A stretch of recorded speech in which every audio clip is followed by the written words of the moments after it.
heard today that is useful or made you think? Maybe it's something that you need to think about some more and you'd like to discuss. Maybe it's something you didn't agree with. Anything that you think is something you'd like to talk about. Just have a think for a moment about something, that thing you would like to discuss in the group. Okay, so everyone have a think for a moment.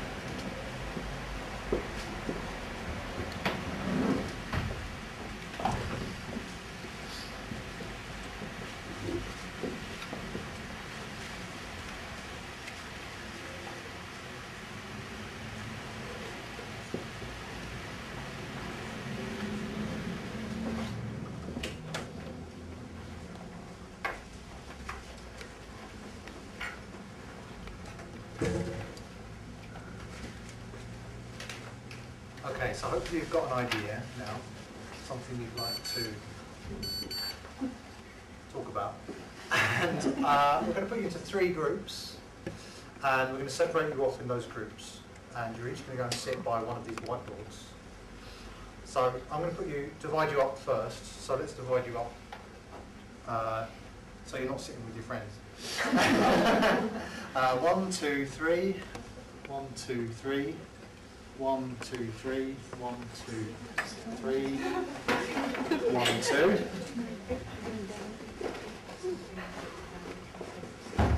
3.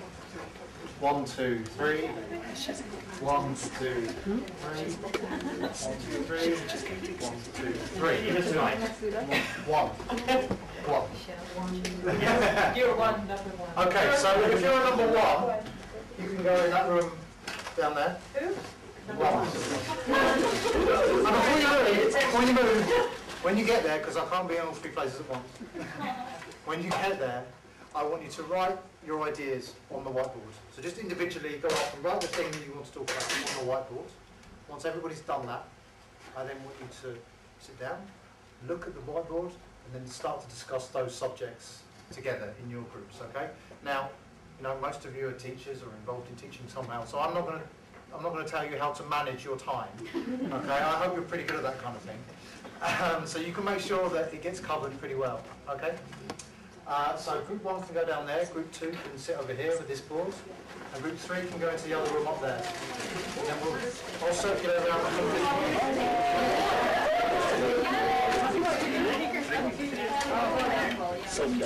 Yes.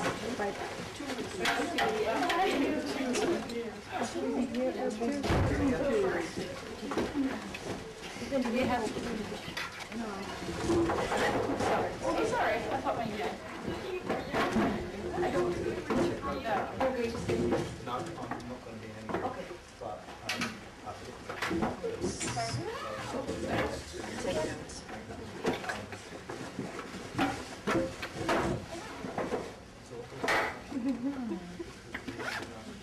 You just write down what we.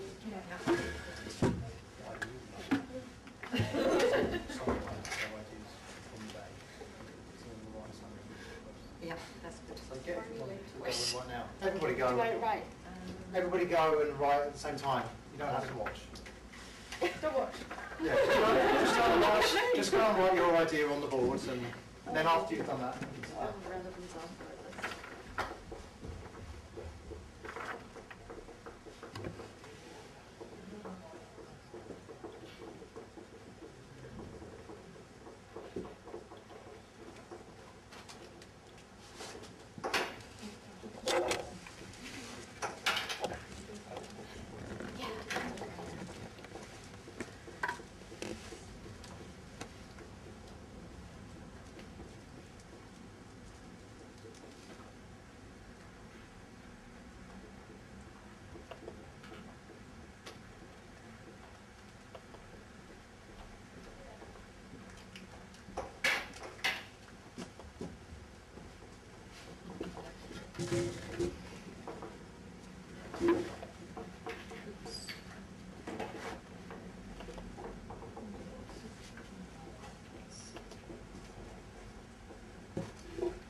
I don't want to lead discussion, but I would just all see everybody. Yes. So, what do you want to talk about? Was it you? Yeah, it was me. Yeah, wordless that followed. I'm tired. I thought it was an interesting concept how he said that wordlists are an effective way of learning, and he did the association. I don't know how many followed. Yes, I did. Yeah, I thought it was interesting, and I was wondering if you guys have any experience of teaching vocabulary and how you assess it. I don't know. We still do, we have word lists, but there is always a sentence under the word. That's why I was asking the question. Yeah. Because otherwise, sometimes they say they don't really understand the Yeah. use. I was not meaning in a creative way, like he understood my question. It was like, for example, I teach in tourism, so the word catering, and so there is an example of catering in a sentence. There's always a context. Yeah. Yeah. So sorry, so what was you saying, Alison? Yeah, I wasn't. I'm sorry. So he kind of said it's good to learn by, the whole idea was word association, and he had us associate certain words. He gave the word hand, finger, and we had to write down our own associations, and then he showed how native speakers have a very lexical association because they have so many more words. You know, they tend to just go for The sound. The most practical. Whereas non-native speakers would, syntax. more syntax based, and you know, whereas the native is more like paradigm, and as a language teacher, I was wondering what you do. And he insisted that it is very useful to, because I don't know if you have had the same evolution, but I was taught sometimes not to use any word list, not to translate, not to use with translation. He did use association, which I thought was very interesting, because he did use images like photographs, and he did push students to associate one word with another. Do you know what I mean? And I was wondering, because I'm teaching a lot of culture, and we do texts, say, about the American Revolution, and the way I test it is I give keywords, and I asked them to come up with a context. And I was wondering if that was, you know, they find that hard. But I notice my students find that difficult. So rather than sentences, I do contexts, you know, and I was wondering if... I think what I understood of the word association being, with when he went into creative associations, is that's the way the students will remember the words. And that was just the pretext of how do we get them to remember, because usually in a classroom you would end up teaching 7 words to 8 words a class, wherein he said that you can push it up to 30 words if taught creatively. And then I think then you can go deeper using those associations, saying, okay, now make a sentence. Or take just a few words and make a story around it. And that's how you put it into context. But I think the word associations and the creative linking was more to do with memorizing. Wherein, he believed that at some point you just need to memorize some words. You can't elicit them all the time. Do you think he meant that as a follow-up, like you would introduce it, say, in a reading text or in a historical text, or, you would in a follow-up? Just to memorize and learn them. And what I like for lower levels is the idea that use the word in a sentence. It's impossible, it's difficult, and I don't like the activity. So by letting them talk about the words and associating them, I think it's a nice idea to let people talk and have a purpose, because a lot of the talking they do is pretty meaningless in that sense. Okay.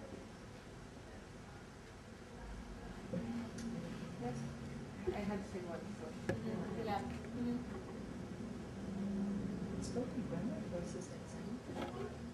I just went to John's session, and it was so interesting because that's what I mostly do. I teach spoken language, and the communication is the key, I think.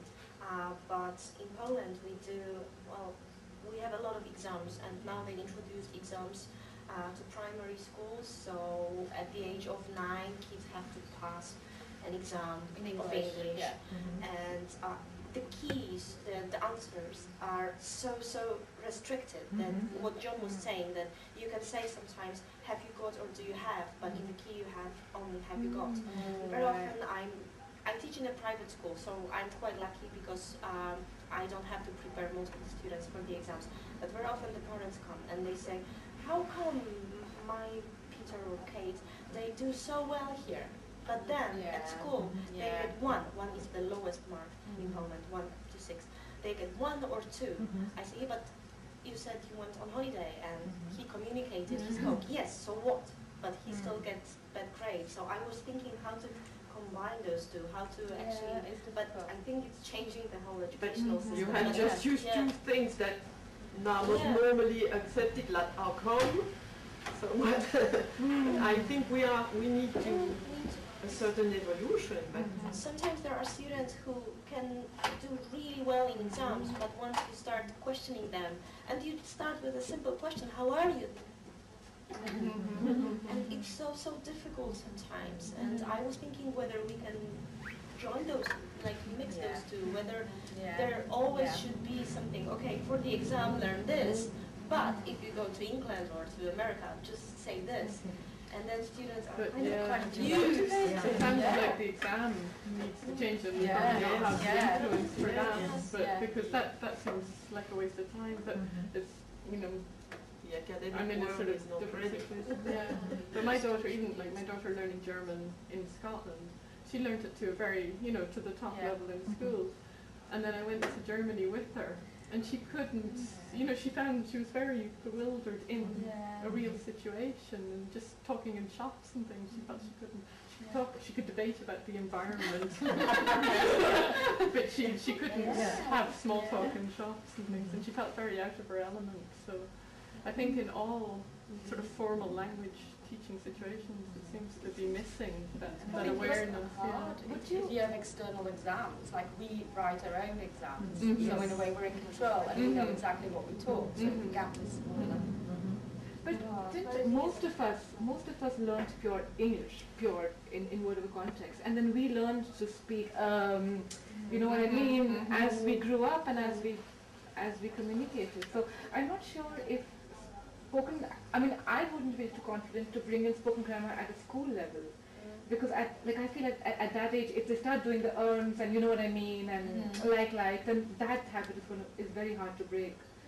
But they play all those games, they play games, there's space movement, everything, and my students sometimes, even pupils, they know some words that are very colloquial, but if they show off in a state school, the teachers say, oh, you cannot say yeah, or you cannot say okay, or you cannot say this. So I think it's, as I said, it's a local kind of problem. Yeah, but I feel that that's more acquired English, or that's more learned on the road sort of English. But if you learn it that way, that might be because you were so motivated to actually connect and communicate, whereas other people might not feel or might not know what they're looking for, so they might need. And if that's how language is, that's what John's saying. It's not the language in textbooks. People actually use it in a certain way. So why not? Why wouldn't that be so on the language? On the train, the waiter comes and he asks coffee. And then you ask, you say, yes please, white love? But if we don't make them aware of the world that exists, of these things, perhaps not teach them. I teach that. You white teach love. that, Yes. Black or white. Yeah, because it happened to me, and I just tell them that. Yeah. Well, I remember his example was cream. You know, he was doing this, and when coming from sort of British English, we don't offer cream in tea or coffee. No, just milk. That's my answer was no. I drink coffee with milk and cream. No. Which is one more example. I ordered tea for 2 please, and it was in the morning about 10 o'clock. I said tea for 2 please, and she said breakfast. I said no, thank you, just tea. It's breakfast tea, so culture comes into it as well.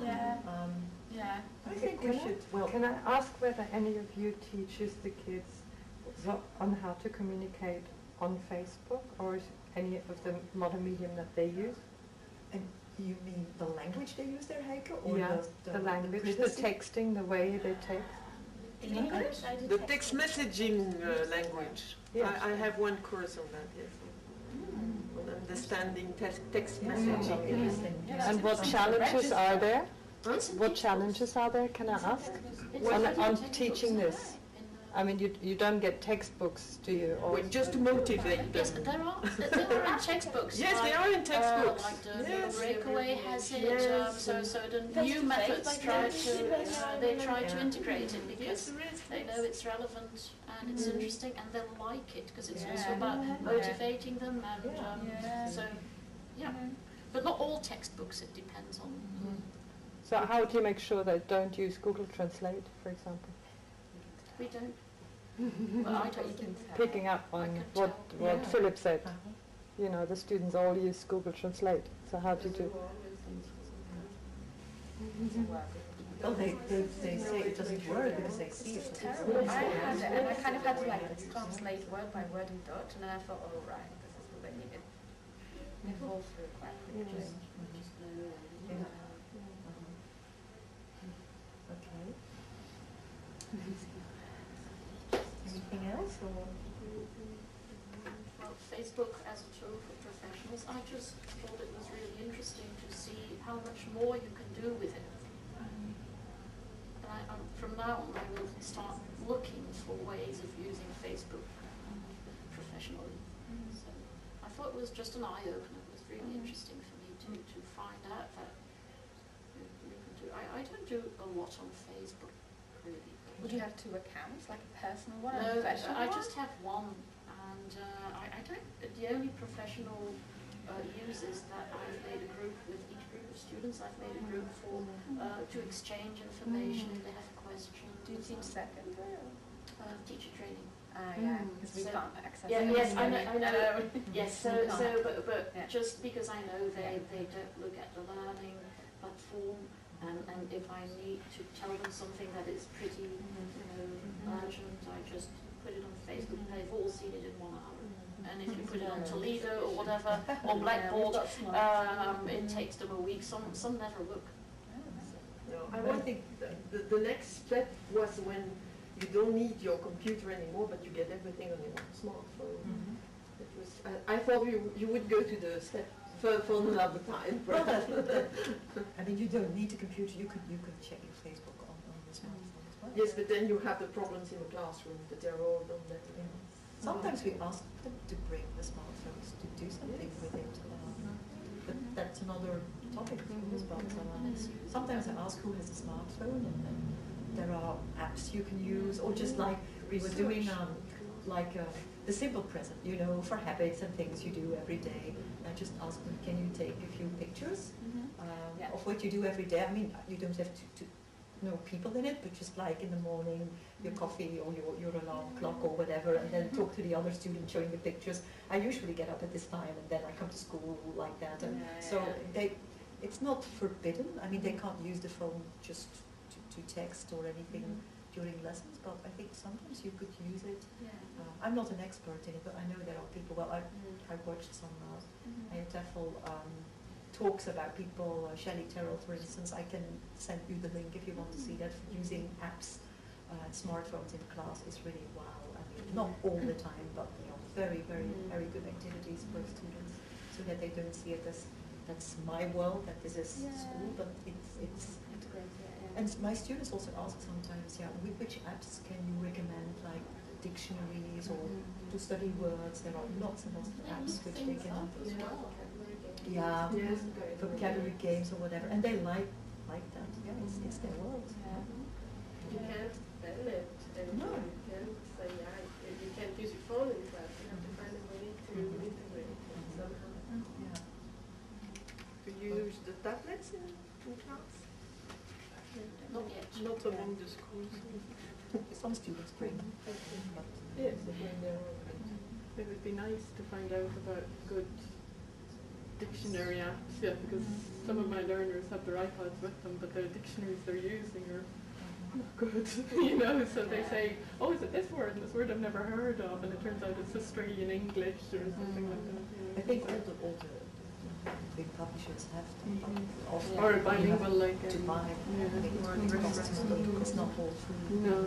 But I think definitely your teacher trainers, I mean young people, if you can say for your professional development on Facebook, I mean it's their world. But they also look up things like during the lesson something comes up and I'm like, okay, I'll just look it up and I'm like, oh, I've already found it. So okay, go ahead, easy. And also they have their computers in class and they can't write anymore. So they just type in, they have the course online and they type in things and I'm like, okay, if that's the way you work. But sometimes I see them sniggering and I'm like, okay, shut down that Facebook and do something else. For some parts of the lesson I say, lights down, everybody. Screens down and now you listen. But it's a different situation. It's not secondary school. In secondary school it's different. You have school rules. Yeah, except that they can change. I mean, I think it's interesting to hear such a positive experience with Facebook. Because I often have students who say, oh, put it on Facebook, because that's what they do. They share. They do that, and we have Smart School. I said, why don't you put it on Smart Schools like, you know, like Toledo for university level? It works for communication between teachers and students, but students amongst themselves, they use Facebook, but they can't access it in my school. Anything else? James asked me that actually there is somebody who wants to give some feedback or write it down, and he also asked if anybody feels like that to write something for us about the day as a whole, which we could put on the blog. So if we could have a few, it doesn't have to be a long thing, but just your thoughts about the day and what we have been doing here, and also maybe this last part, how you switch. So we could put that on the blog. So if anybody feels like doing that, you don't want to write a blog. Also, it would be nice to show after today what we have been doing. But also about this, I think he said, can somebody write down a few things, but I think we can remember. Anything else? Living and working abroad, I wasn't there. Can somebody tell me? I wrote it down. I was in Ido's session, and I wrote it down because it's something that really resonated with me. I've lived abroad, and I know how important and how an amazing change can happen, and not only the language and the culture and the motivation that comes with it. And when I came to Europe, I almost went crazy on about how easy it is to travel. So for the students here, I don't teach here yet, so but it was interesting that he presented lots of options that students from 18 years old, they can just hop on a train and go, spend a summer abroad and learn, because in the classroom sometimes they don't get that motivation or that real contact with the world, and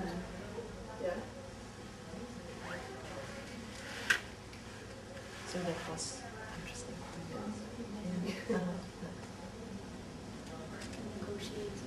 I wrote that because I thought Angela Lloyd gave me some ideas for that. What was it about? Can you tell us?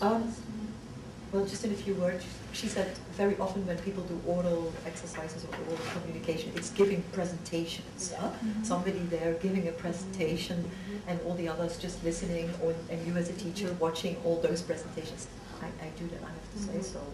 She said, why not have them negotiate with each other? And then she went through the different steps of what is a negotiation, and et cetera, et cetera. I think she should have had a lot more time because it was really interesting. So she had to go quickly into that. And then she gave us a few examples of how you can do that in an hour or maybe in a few weeks if you have long enough, and also cultural issues there.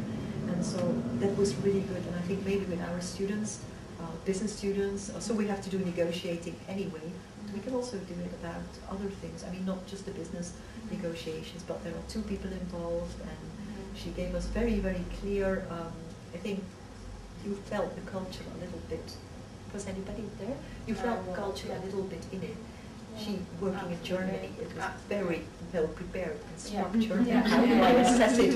And what do I tell before? What are the rules? But that's often what we need. I mean, Flemish students as well. We really like that structured thing. And so I'm definitely going. There were two colleagues of mine here, and they were whispering to each other, and we were exchanging looks like. Yeah, we're going to try that. So such an integrated approach. I thought you had language, you had personal skills, you had cultural skills, you had so many skills. You know, so I would like to try that. And I'm going to try the reverse translation. I've never used that. I think I'm going to do that. I used it with advanced students, with proficiency level students, and they found it very difficult. Even though I gave them an easier text, I gave them like upper intermediate text. And those are two girls whose English is better than mine.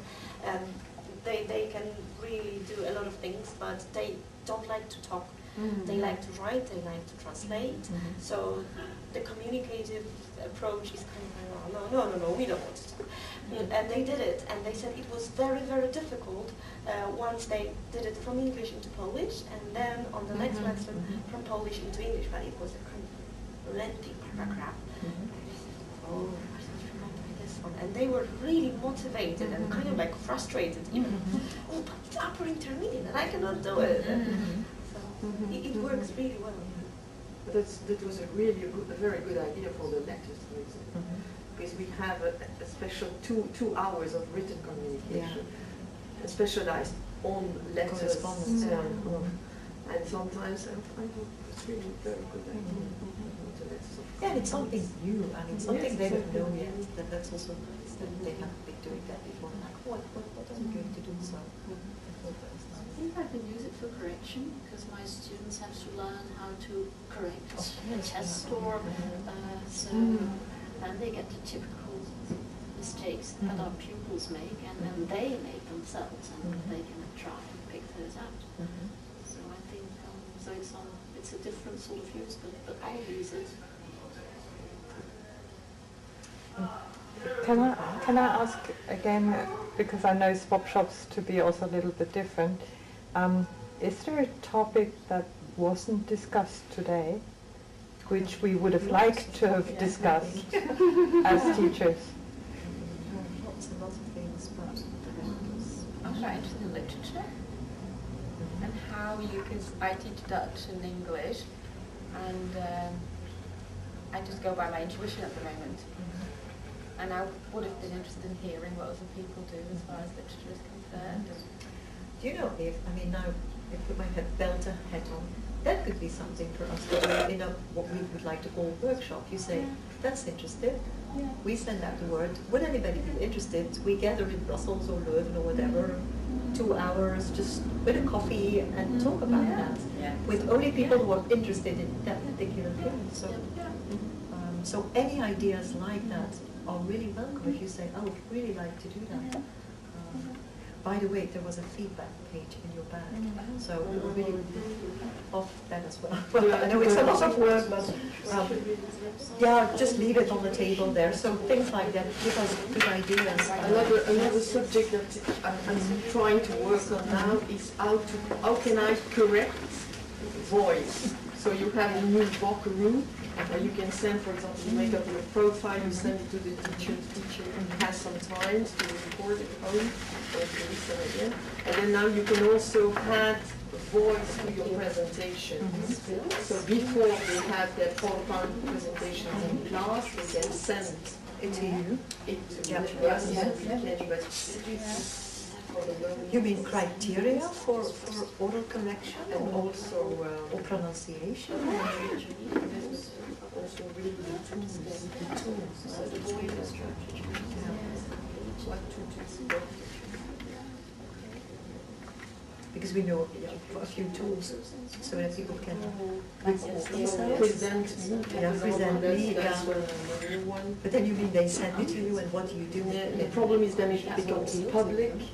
So then you have ethics. Is it very ethic to put the work of your students, especially if you're going to comment in a negative way on it? So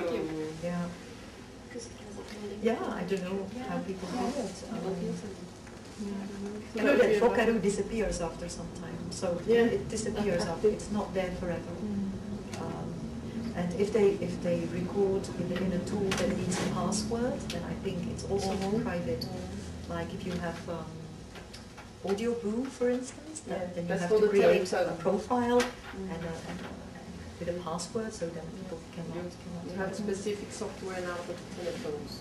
You can also have 2 telephones in the school, digital telephones, and then you can record, you can even transfer calls and record at the same time. Yeah. Do you know what it's called? Well, we're going to use it. We have just learned that case.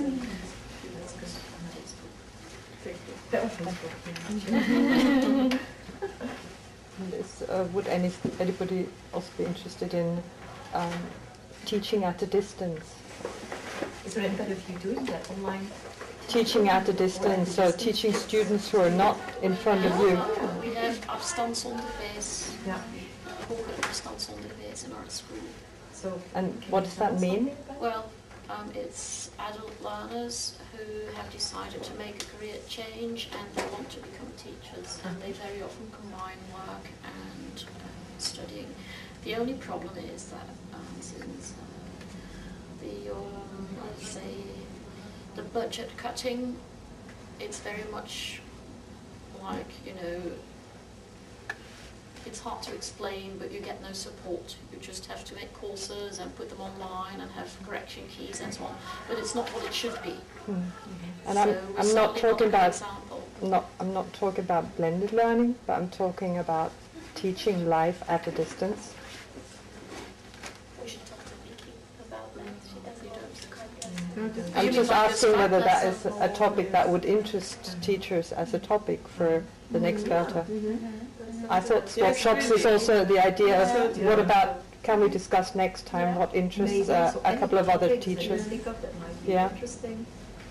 And we can find they ask us more and more to teach at a distance, telling that students do not need to come all the time in the class. Yeah. I think businessmen naturally would love that option, that they don't have to appear before the teacher, no? Is that not the case with you? No? Okay, then it might not be the situation. I'm just asking. Yeah, probably because I'm not involved in that kind of world, so business people. But I can imagine that they would love to do that. Students as well. No, sometimes they cannot attend the courses. But sometimes the course is recorded. But then it's just recorded. They can watch it. With presentations and the topic flipped classroom, is that something that you've come across or interested in? Flipped classroom? I've come across it. The flipped classroom, you hear a lot about it. Well, brother from British Council, he does a lot of workshops about flipped classrooms. My friends at work, they started using it. The idea is basically that in the classroom, you do the things you would normally do at home. So you don't start with a discussion, but you are assigned something, and you have to study that at home. You have to prepare everything, and then you just bring the ideas, right? Is it correct? Yeah. So you flip the whole situation. People do all the studying and what they have to do and what it is about at home, and then when they come to the class, you can talk about it and discuss it and go into more detail so that you don't waste time. For instance, it started at university also, where people, for instance, who wanted to become doctors, etc., so they were not there in the auditorium and the professor explaining everything, but they had to study that at home on their own, and then when they came back, he could go into more detail and answer their questions, so that you flip the situation of teaching and actually doing something with the teaching. So that's but if you Google that, or if you flipped class, would that be a normal way of life? In the spirit. In spirit. In the spirit, and also that the groups that you could make levels. Can you tell us again exactly? Okay. Some of the very good groups could work together, because the teacher could do it more individual approach. Yeah, somebody can put it. Yeah, and really. No, we don't really keep notes, I think. Well, Carol, were you writing? So yeah.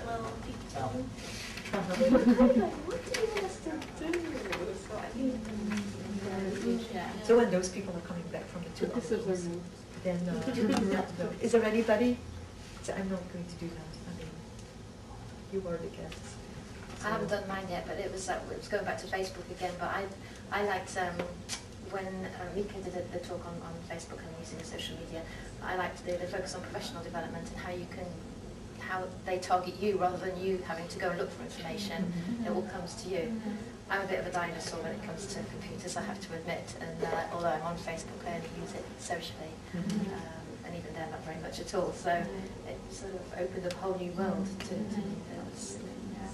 Yeah, I started using Facebook quite recently for professional things, and I did start a new account. You were asking if you had. So, because, you know, the people you know from school or in your neighbourhood, you know, you don't really want them. You know, so it's just. But I just have an ELT list. I just have a list of ELT. So when I post something, I indicate, is this for my ELT list? And then only those people can see it. But also, like, interacting with other people, you know, sort of that, you know, if I sort of commented on something that was public, it would go into all my sort of friends and families and things. So how does it go, Cal? You really have the 2 accounts. I know that, but you use them equally? I mean, I'm not a huge user of Facebook anyway, so it's not a huge problem, but probably professional more, probably use that more. Some time ago, a lot of people separated Twitter was professional Twitter, and then Facebook was kind of like this mixture. You have professional, then you have students, then you have friends. So Twitter used to be like, I don't know, I joined Twitter like 3 years ago only, but it opened up a whole new world with the scholarships, conferences, things like that. Also, it gave me a lot of ideas. But now I think Twitter is kind of on a, I don't know, Mika, what would you say? Switching to Facebook. Or they're in both places. It's more, I don't know, more personal. Even with the pictures, like ELT pics, there were links on Twitter, but now you can actually see them on Facebook and it's nicer.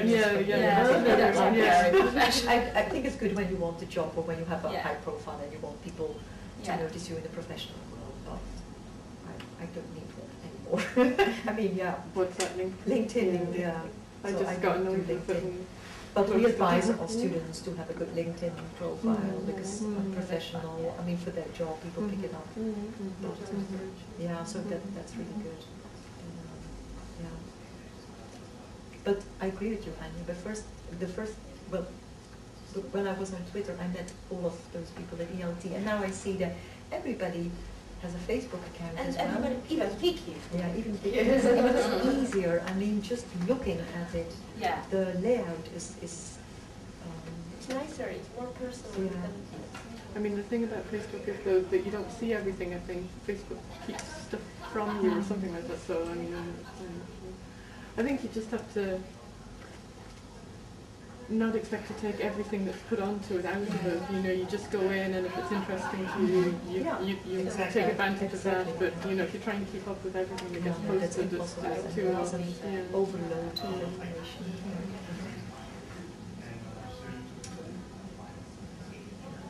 Okay, so how are we going to summarize that? From the other room, they kind of like left. Quietly putting on the jacket. Chicken out. Okay, so do you know what? I'm going to pour please, to the reception. And I really enjoyed it. Okay? That's one of the benefits of being one of the organizers. We're ready whenever you are, Sam. I'm sure you will. I mean, I don't want just when you go out, you can just put some kind of box. You should have put in the box, which is not. And if anybody feels that it would be lovely if somebody of you could write about this today, you can ask them again, because there were some people with great ideas here. You Beatles and that, so that's lovely. Ik geef vaak een vraag om I'm really boosted.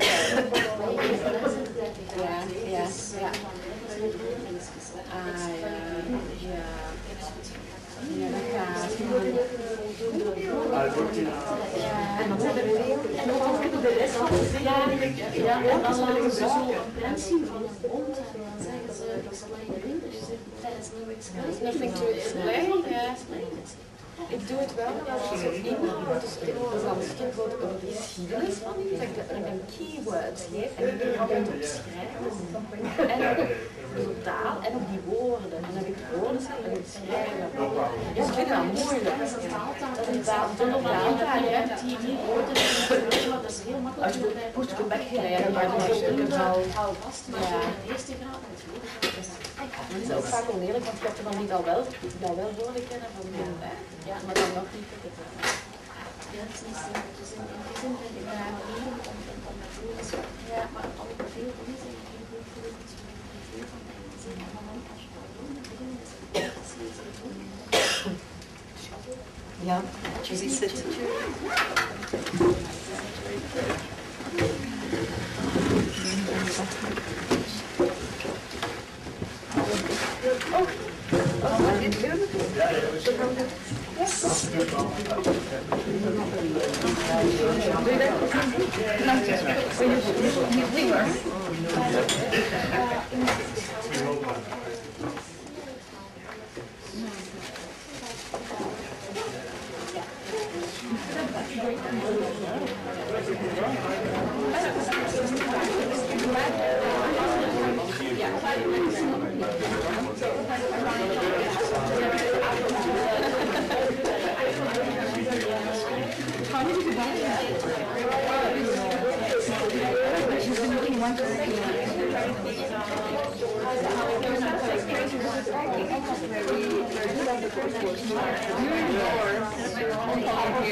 Discussions there, everyone.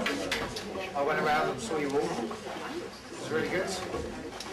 So where are my threes? Where are the threes? The number threes? Number three. Yeah, threes. Yes. Up there, right? Yeah. So who wants to summarise for the group three what some of the topics you discussed? More all together, right? You're closest. Yeah. One point which popped up, actually I think you started it, Naughty Boy. Tradition versus reality, because Johan's workshop before lunch, and then I think John also didn't attend yours, so I'm just guessing now, when like grammar is like getting very tricky because there's no more rules or no clear rules, because even the native speakers now are breaking them constantly. And the idea was, yeah, where are we heading for? And we start talking about habits and guidelines rather than rules. And yeah, I think we're going to have a very rough time ahead. And by the time we are pushing daisies, people will speak Englishes, probably Englishes. I think we're going to change it into Englishes, not just English. And then we all pick how English we speak. And another point we briefly mentioned was that it would really make more sense to introduce past simple a lot earlier than it's done now, because it's one of the tenses we use most often and we need most. And it's also pretty easy, I mean, it's pretty easy to use. So there could be a change there in syllabus design. And I'm just scanning the whiteboard now, there was something. Oh yes, the influence of native, non-native, how they make different associations, word associations. And most of us weren't aware of this, we just like, just a guessing game, let's see what's happening. But there seem to be patterns, and my personal opinion was that it's best to do this kind of thing when you're dog tired. So your brain shouldn't be looking for loopholes and looking for fun combinations. Just go for the easiest thing and come on, let me go home and I think it will work best and we all come to the same thing. And Angela, what did you also talked about native, non-native, I can't remember. Well, it was partly to do with the changes in language and to what extent that comes from native speakers, and is it only accepted if native speakers make those so-called mistakes? If non-native speakers if they make mistakes, it's a new rule. It's a native Yes. I think that's in a nutshell. Yeah. Thank you very much. Thank you. Okay, ones. Who are the ones? Group one. Group one. Okay, I know who did notes. Very impressive notes. You're going to love these. Do you want to answer one? Okay. Wow.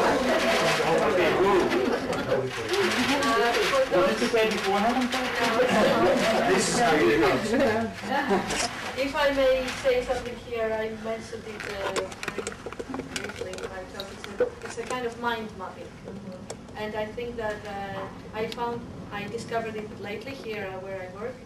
We use it a lot and it helps my thinking very much, and I think it will help your thinking as well and your students. If you teach them how to do mind maps, it will take their thinking up to a different level. So we discussed mainly three things, this big thing, this smaller. First one was social media, and we discussed how we see it as professional development as someone asked, is it just promoting yourself? But then we said, no, it's getting to know other teachers. People expressed their fear that it might become a full-time job just taking these social media. But then there were other people saying, no, because there is a lot of curation going on, bookmark, social bookmarking. In the beginning, it seems overwhelming, but then you start finding out the people who suggest the right things. And we also said that social media may make connection possible and networking and conferences like this, because without social media we probably wouldn't be here. Then the other topic we discussed was linguistic identity and translation in language teaching, and we were very happy today that because of Philip Kerr's talks, we kind of were given permission to use translation in our classes again, or just to be honest, to acknowledge that we are using translator, please leave us at peace. And we discussed a lot about lessons only, target language, whether this is possible or no. And we concluded that it must be used in moderation. Okay, we don't want to go back to the 60s language classrooms where it was only target one, language one and hardly any target language, but also these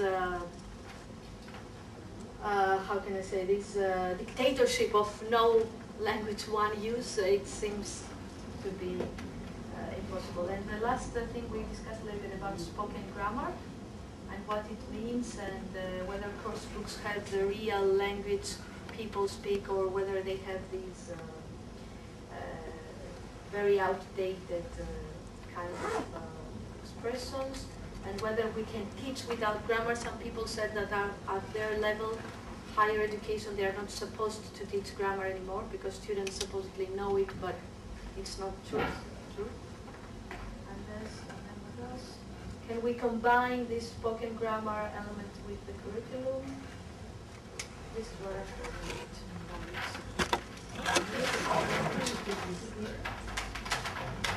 Okay, that leaves group 2.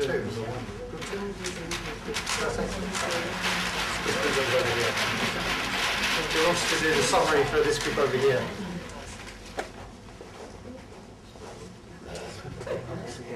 You were expecting Mika to do it. She's gone.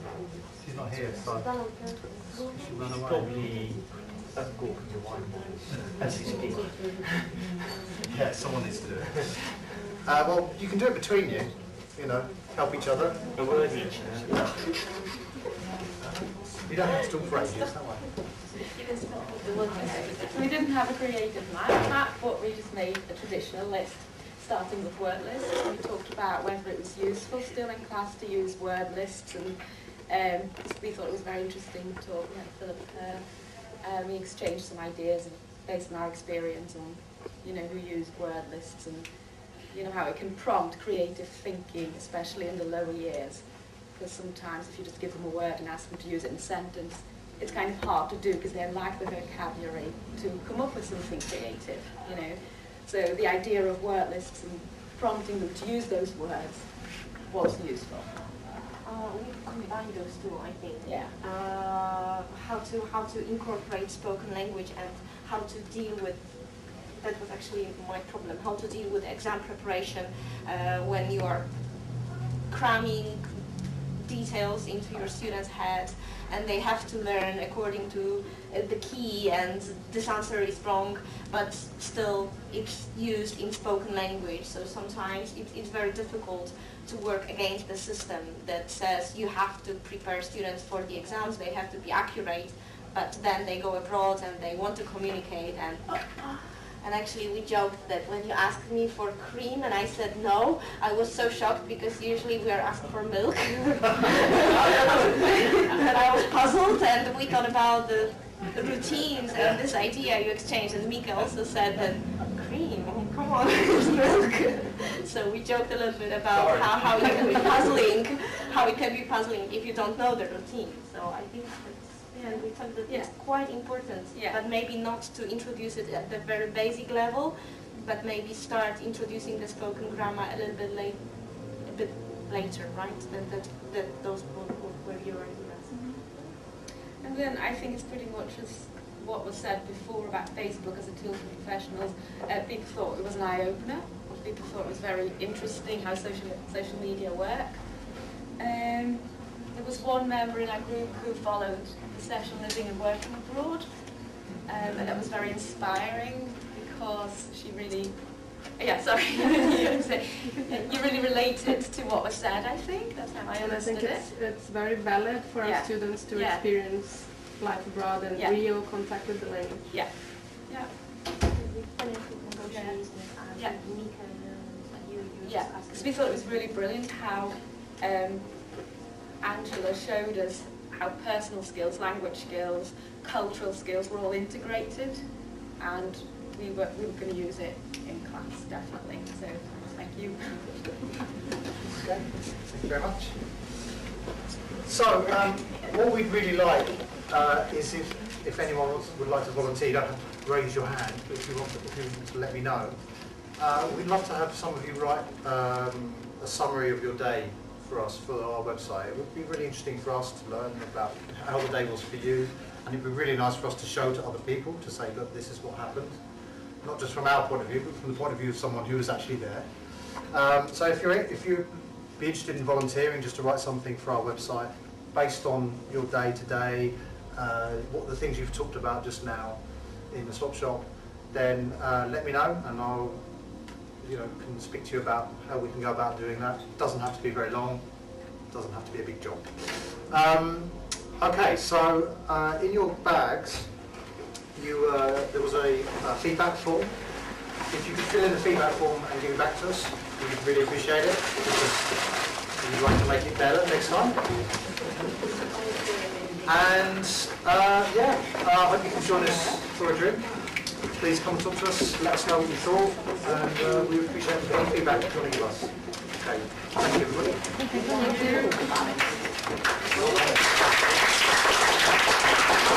Have you already filled it in? Yeah.